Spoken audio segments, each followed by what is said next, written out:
Dear student, आज हम twelfth class biology से चैप्टर नंबर 9 है जो strategies for enhancement in food production का पार्ट जो 3 है, जो लास्ट पार्ट रहेगा वो डिस्कस करते हैं।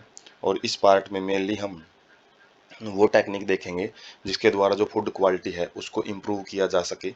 और सबसे पहले देखेंगे कि इम्पोर्टेंस क्यों है जो फूड क्वालिटी को इम्प्रूव करने की। और उसके बाद हम अलग अलग जो स्ट्रैटेजी हैं जो फूड क्वालिटी को इम्प्रूव कर सकती हैं तो उनको देखेंगे। और जिसमें सबसे पहले हम बायो फोर्टिफिकेशन देखेंगे, उसके बाद सिंगल सेल प्रोटीन, उसके बाद टिश्यू कल्चर, उसके बाद माइक्रो प्रोपेगेशन, और उसके बाद सोमैटिक हाइब्रिडाइजेशन। तो ये जो टेक्निक्स हैं वो इस पार्ट के में डिस्कस की जाएंगी।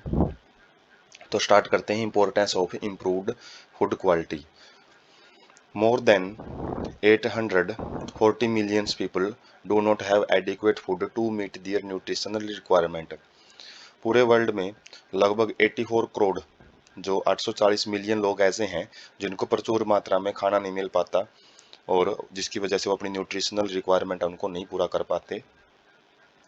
और 3 बिलियन 3 अरब लोग ऐसे हैं जो कि माइक्रो न्यूट्रिएंट्स की कमी से जूझ रहे हैं, जिनके शरीर में जो हालांकि वो खाना तो खाते हैं लेकिन उनके शरीर में प्रॉपर वो न्यूट्रिएंट नहीं पहुंच पाता, किसी न किसी चीज़ की उनके अंदर कमी पाई जाती है, जैसे प्रोटीन है, विटामिन से इनकी डेफिशिएंसी देखने को मिलती है, जिसको हिडन हंगर बोलते हैं। हिडन हंगर का मतलब है शरीर को हालांकि खाना तो पूरा दिया जा रहा है लेकिन कुछ न्यूट्रिएंट्स हैं उनकी कमी छोड़ी जा रही है। तो ऐसे 3 अरब लोग हैं जो कि पूरे वर्ल्ड में इस चीज़ से माइक्रोन्यूट्रिएंट्स की कमी से सफ़र करते हैं।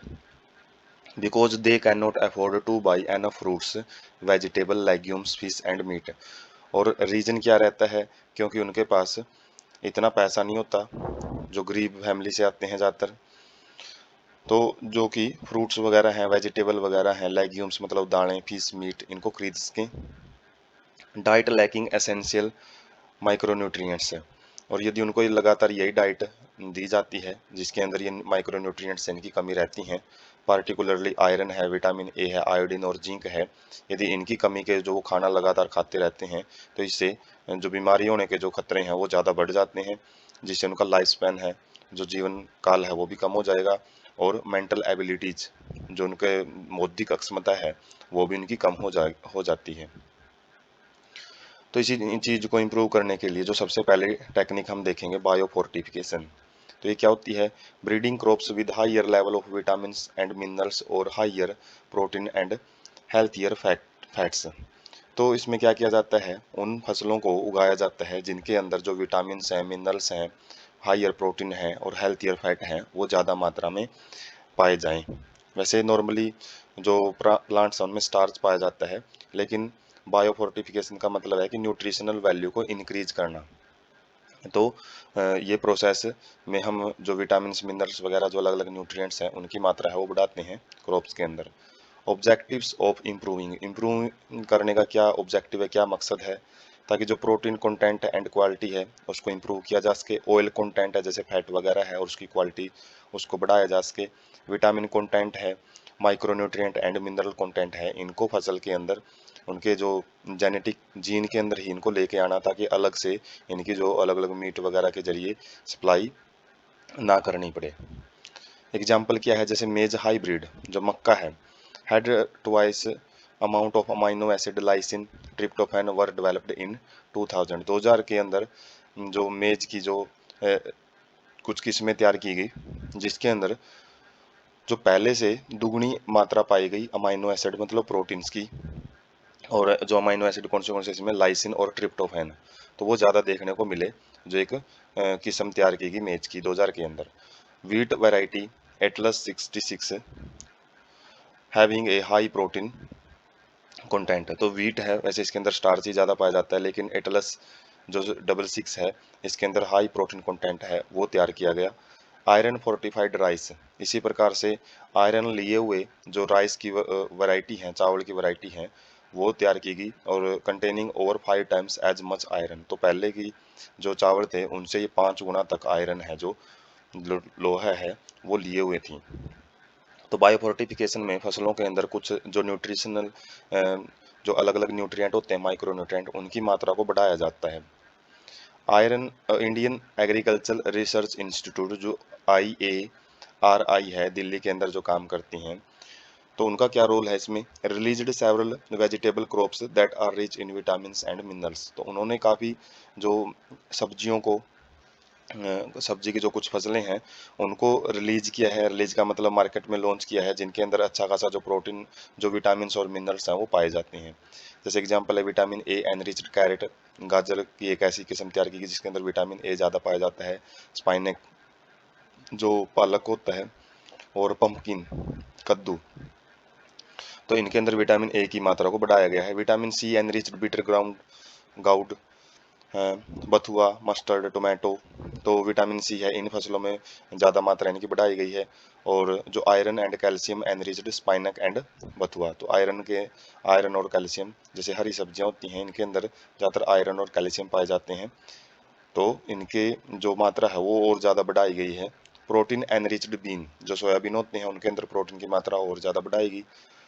जैसे कि अलग अलग जो बीन्स हैं, ब्रोड हैं, लबलब है, फ्रेंच है और गार्डन पीज है, तो इनके अंदर जो प्रोटीन कंटेंट है उसको ज़्यादा बढ़ाया गया है तो टेक्नोलॉजी के द्वारा।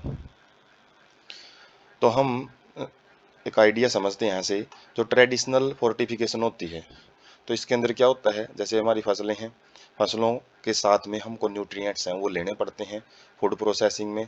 फिर उनको जो पैकेट हम खाद्य पदार्थ लेते हैं तो उसमें एडिड न्यूट्रिएंट्स होते हैं, और जो कि डाइटरी सप्लीमेंट है, जो भी हमको खाने से रिलेटेड जिस चीज़ की ज़रूरत है उसको पूरा करते हैं। लेकिन जो बायो फोर्टिफिकेशन होता है उसके अंदर क्या है, हम सिलेक्टिव ब्रीडिंग करवाते हैं, प्लांट्स लेते हैं जिनके पास अलग अलग कंटेंट हैं, और plants producing low level of nutrients, उन प्लांट्स को लेंगे जो लो लेवल ऑफ जो न्यूट्रिएंट्स हैं उनके अंदर पाए जाते हैं। उसके बाद हम इनके सीड के अंदर ही कुछ जेनेटिक चेंज है वो करते हैं, जेनेटिक मॉडिफिकेशन करते हैं, और उसके बाद जो breed plants and select those which has higher nutrient value, तो उसके बाद जो ब्रीडिंग होती है तो उसके बाद सिलेक्शन प्रोसीजर किया जाता है, जिसके अंदर उन ब्रीड्स को हम आगे उगाएंगे जिनके अंदर न्यूट्रिएंट वैल्यू अच्छी खासी है। और उसके बाद क्या करेंगे, उनके अंदर कुछ और ज़्यादा जेनेटिक चेंज है वो कर देंगे, जिससे कि जो न्यूट्रिएंट वैल्यू और ज़्यादा हाई हो जाती है, उनकी हाई लेवल ऑफ न्यूट्रिएंट्स उसके अंदर आ जाते हैं। तो इस विधि से भी हम क्या कर सकते हैं, ज़्यादा से ज़्यादा न्यूट्रिएंट है वो कंज्यूम करके अलग अलग प्रकार के जो वैराइड प्लांट बेस्ड डाइट है वो तैयार की जा सकती हैं। क्योंकि हर पर्सन है वो कार्निवोर्स नहीं होता, तो बड़ा अवॉइड करता है मीट वगैरह से, तो उनको फसलों के जरिए ही ये माइक्रो न्यूट्रिएंट्स है जो कि फसलों में नहीं पाए जाते वैसे ओपनली, तो उनको दिया जा सकता है। और यहाँ पे जो हमने अलग अलग एग्जाम्पल देखे हैं, कैसावा, मेज, स्वीट पोटैटो, बीन्स, पर्ल, माइल्ट है, बाजरा है, जो राइस एंड वीट है, तो ये ऐसी फसलें हैं जिनके अंदर ये बायो फोर्टिफिकेशन है वो काफ़ी हद तक की जा चुकी है। उसके बाद है सिंगल सेल प्रोटीन, जिसको SCP बोलते हैं शॉर्ट फॉर्म में। तो ये क्या है, कन्वेंशनल एग्रीकल्चर प्रोडक्शन में not be able to meet demand of food at rate at which the human and animal population is increasing. यदि हम पुराने तौर तरीकों से देखें और उस हिसाब से फसलें उगाते रहें तो इतनी फसल हम नहीं तैयार कर सकते, जिससे कि जो ग्रोइंग पॉपुलेशन है, जो लगातार बढ़ती हुई जनसंख्या है, और जो एनिमल पॉपुलेशन है वो भी बढ़ती जा रही है, तो उनकी जो खाद्य आपूर्ति है उनको पूरा किया जा सके, उनके जो फूड नीड है उनको फुलफिल किया जा सके। Shift from grain to meat diet also creates more demand for the cells. और कई इसमें आइडिया देंगे कि यदि हम ज़्यादा ग्रेन्स पे ना डिपेंडेंट रहें तो मीट वगैरह है उनके ऊपर भी डिपेंडेंट रहना स्टार्ट कर दें, तो इससे इस चीज़ को थोड़ा सा जो लोड है एग्रीकल्चर पे वो कम किया जा सकता है। लेकिन ऐसा नहीं है, क्यों नहीं है, as it takes 3 to 10 kilogram of grain to produce 1 kilogram of meat by animal farming, क्योंकि उसके अंदर भी ग्रेन्स की जरूरत पड़ती है, और 3 से 10 किलोग्राम जब ग्रेन यूज किया जाता है तो उससे 1 किलोग्राम मीट ही पैदा होता है। तो यहाँ पे और ज़्यादा जो डिमांड है वो हो जाती है किसकी, जो एग्रीकल्चर है, एग्रीकल्चर जो प्रोड्यूस है उसकी। More than 25% of human population is suffering from hunger and mail nutrition. जो पूरे वर्ल्ड में 25% जो जनसंख्या है वो भूखमरी से, और मेल न्यूट्रिशन का मतलब कुपोषण से। हंगर का मतलब तो ये है कि उनको बिल्कुल खाना ही नहीं मिलता, लेकिन मेल न्यूट्रिशन में खाना तो मिलता है लेकिन कुछ न्यूट्रिएंट्स है वो नहीं मिल पाते, उसको कुपोषण बोला जाता है। तो SCP क्या है, इसके अंदर माइक्रोब्स यूज किए जाते हैं इंडस्ट्रियल स्केल पे, बड़े पैमाने पे, और उनको किस रूप में यूज किया जाता है, गुड प्रोटीन सोर्स के रूप में उनको यूज करते हैं।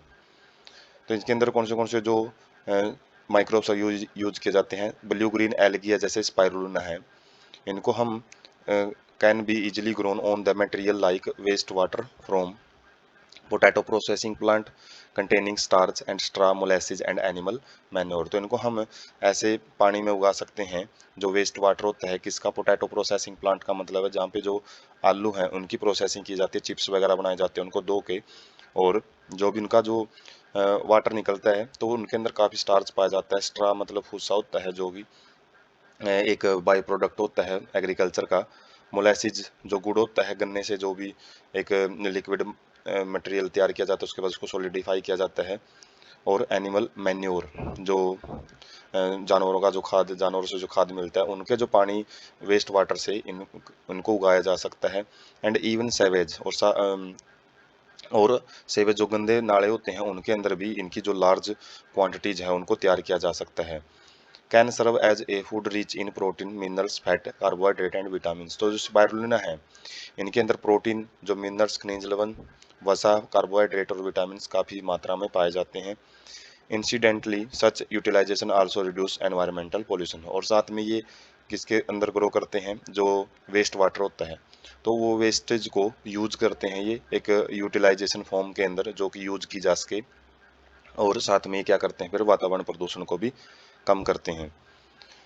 Bacterial species like methylophilus and methylotrophus. Methylophilus ये जीनस नेम है, ये एक ही स्पीसीज है ये। तो ये बैक्टीरिया यूज किए जाते हैं किसी चीज़ की वजह से, because of its high rate of biomass production and growth, क्योंकि ये बहुत ज़्यादा ग्रोथ करते हैं और बहुत ज़्यादा जो बायोमास है, जो भी इनका कंटेंट है उसकी प्रोडक्शन बहुत स्पीड से करते हैं। Can be expected to produce 25 tonne of protein. तो ऐसा माना जाता है कि 25 टन तक ये प्रोटीन है वो तैयार कर सकते हैं। उसके बाद edible mushroom are eaten by, ये फंगस के अंदर आ जाती हैं मशरूम, तो बहुत सारे लोगों के द्वारा यूज की जाती हैं। और लार्ज स्केल जो मशरूम कल्चर है इज ए ग्रोइंग इंडस्ट्री, तो हम सब्जी भी इसकी बनाते हैं और ये भी आज के टाइम में एक उभरता हुआ उद्योग है जो काफ़ी फेमस है। उसके बाद है tissue culture. During 1950s that whole plants could be regenerated from explants. 1950 के अंदर, जो 1950 का जो दशक था उसके अंदर जो हुल प्लांट है उसको पैदा किया जाने लग गया था। एक्सप्लांट्स का मतलब है किसी भी प्लांट के किसी भी भाग से, छोटा सा भाग लिया उससे हमने जो प्लांट्स हैं वो उगाने शुरू कर दिए थे। आई मतलब that is any part of plant taken out and grow in a test tube. मतलब प्लांट से कोई भी एक छोटा सा भाग लेंगे, हम छोटा सा टिश्यू लेंगे, उसको टेस्ट ट्यूब में ग्रो करवाएंगे अंडर स्टेराइल कंडीशन का मतलब है वहाँ पे कोई बैक्टीरिया वगैरह नहीं होने चाहिए। इन स्पेशल न्यूट्रिएंट मीडिया, तो उसके अंदर जो न्यूट्रिएंट वगैरह एक पौधे के लिए जरूरी होते हैं वो भी उसको सप्लाई करने होते हैं। टोटी पोटेंसी क्या होता है, capacity to generate a whole plant from any cell और एक्स प्लांट। मतलब जो एक छोटा सा भाग लिया हमने काट के किसी भी टहनी से, किसी पत्ते से, तो उससे या किसी भी सेल से पूरे प्लांट को, पूरे प्लांट बॉडी को पैदा करना, उसी को टोटी पोटेंसी बोलते हैं। Nutrient medium must contain sucrose, inorganic salt, vitamin, amino acid and growth regulators like oxygen. और जिनके अंदर ये जो एक्स प्लांट है उसको ग्रो करवाया जाता है ताकि वो पूरा प्लांट बनाए, तो उसके अंदर विटामिन होने चाहिए, इनऑर्गेनिक साल्ट वगैरह होने चाहिए, जैसे फॉस्फेट वगैरह होते हैं जो कि प्लांट की ग्रोथ में नीडेड होते हैं, सुक्रोज वगैरह होना चाहिए, अमाइनो एसिड हैं प्रोटीन रिलेटेड जो, और ग्रोथ रेगुलेटर्स ऑक्सीजन, साइटोकाइनिन जो कि ग्रोथ में ग्रोथ प्रमोटर का काम करते हैं, वो भी उसके अंदर प्रेजेंट होने चाहिए।